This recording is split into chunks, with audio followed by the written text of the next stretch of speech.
بسم اللہ الرحمن الرحیم۔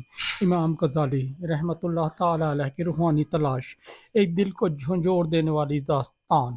بغداد کی گلیاں علم و دانش کی خوشبو سے مہکی تھیں۔ مدرسہ نظامیہ کا سین علماء، طلباء اور فقہا سے بھرا رہتا تھا۔ اس طرح سے تدریس پر ایک شخص بیٹھا تھا جس کے سامنے دنیا جھکتی تھی۔ وہ تھے امام ابو حامد الغزالی۔ ان کی زبان سے نکلا ہر لفظ دلیل، ہر جملہ حکمت اور ہر فکر یقین کی شہادت بنتی تھی۔ مگر عجیب بات یہ تھی کہ کے سمندر کے اندر ایک ایسی بے چینی چھپی ہوئی تھی جو کسی کو دکھائی نہیں دیتی تھی سوائے اللہ کے۔ شروع کی زندگی اور علمی مقام۔ امام غزالی کا شمار اپنے وقت کے بڑے فقہا، متکلمین اور فلسفیوں میں کیا جاتا تھا۔ وہ مظاہرہ کرتے تو بڑے بڑے متکلم خاموش ہو جاتے۔ ان کی تحریروں کا رعب ایسا تھا کہ مخالف بھی ان کو ذہانت کے قائل تھے۔ لیکن انسان بظاہر جتنا مضبوط نظر آیا، دل کے اندر اتنی بڑی جنگیں لڑی جاتی۔ امام غزالی کے دل میں ایک ایسی جنگ برسوں سے جاری تھی۔ علم تو تھا مگر سکون قلب نہ تھا۔ شہرت کا بوجھ۔ بغداد میں ان کا علم، شہرت اور مقام اپنی مثال آپ تھا، لیکن جب وہ رات کے آخری پہر جاگتے اور تنہائی میں اللہ کے سامنے دست دعا بلند کرتے، ایک ہی سوال ان کے دل میں گونجتا: اے اللہ، کیا میرا علم واقعی تیرا قرب دینے والا ہے یا صرف دنیا کی عزتیں میرا پیچھا کر رہی ہیں؟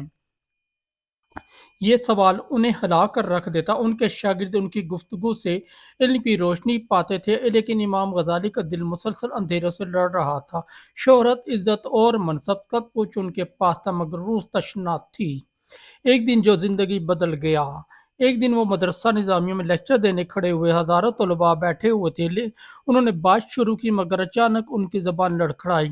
آواز بند ہونے لگی، حلق میں جیسے کسی نے گرہ لگا دی ہو۔ ہزار کوشش کے باوجود وہ ایک لفظ نہ بول سکے۔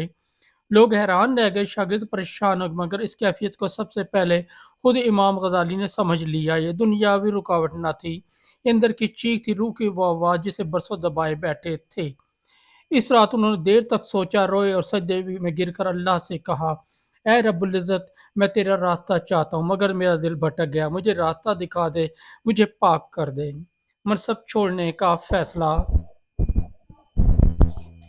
کچھ دن کے اندر اندر انہوں نے بغداد، مدرسہ نظامیہ اور اپنی تمام علمی شہرت کو خیر بات کہنے کا فیصلہ کر لیا۔ لوگ حیران تھے، یہ کیسے ممکن ہے؟ جو شخص پوری دنیا میں علم کا چراغ ہے وہ سب چھوڑ کر کیوں جا رہا ہے؟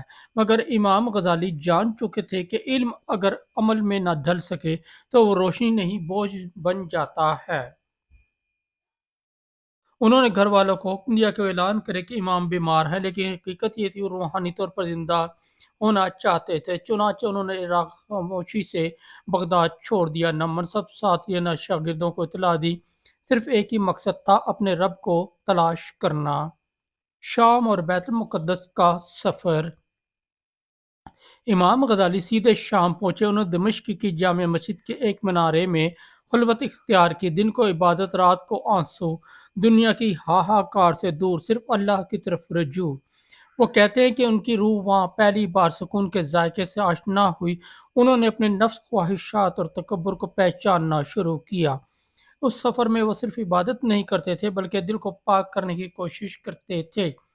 کئی مہینوں بعد انہوں نے بیت المقدس کا رخ کیا۔ مسجد اقصیٰ کے گرد رواں میں بیٹھ کر وہ گھنٹوں اللہ کی یاد میں ڈوبے رہتے۔ وہ اپنے دل کو دیکھتے، اس کے زخموں کو محسوس کرتے اور اللہ کی محبت سے اس کی مرہم پٹی کرتے۔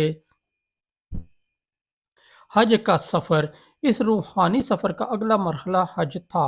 مکہ کی فضاؤں میں عبادت کرتے ہوئے ان کے آنسو رکتے نہ تھے۔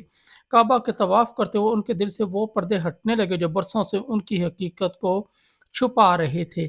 وہ سمجھ گیا کہ اصل علم وہ نہیں جو زبان سے نکلے، اصل علم وہ ہے جو دل کو اللہ تک پہنچا دے۔ دل کا انقلاب۔ کئی سال کی خلوت، گریہ اور مجاہدے کے بعد